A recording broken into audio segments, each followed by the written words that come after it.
जय भीम दोस्तों, स्वागत है आपका हमारे चैनल पर। आज हम एक बेहद महत्वपूर्ण और प्रेरणादायक विषय पर चर्चा करेंगे। बिल्कुल, आज हम बात करेंगे शंभू ऋषि की, एक ऐसे विभूति जिनका नाम लेते ही जातिगत भेदभाव और सामाजिक न्याय की चर्चा सामने आ जाती है।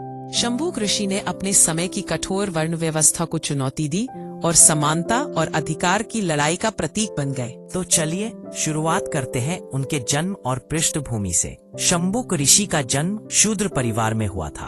और यह जानकर दिलचस्प है कि वे बचपन से ही अध्यात्म और साधना में रुचि रखते थे, लेकिन उस समय समाज में एक कठोर नियम था। सही कहा, शूद्र लोग न तो वेदाध्ययन कर सकते थे और न ही तपस्या कर सकते थे, लेकिन शंभूक ने इन सब नियमों को चुनौती दी।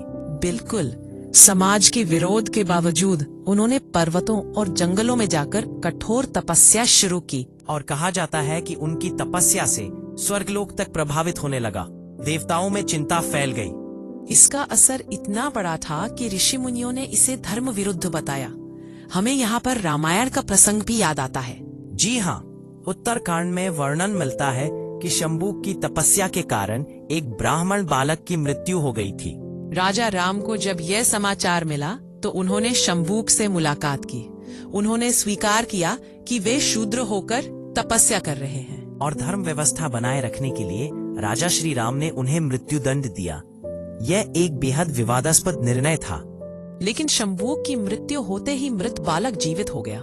यह घटना केवल एक धार्मिक कथा नहीं है, बल्कि उस समय की जातिगत अन्यायपूर्ण व्यवस्था का एक उदाहरण है। सही कहा आपने।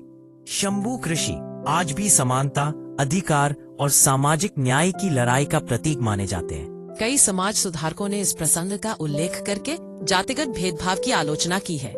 डॉक्टर भीमराव आम्बेडकर ने भी शंभू प्रसंग को जातिगत असमानता का प्रमाण बताया था।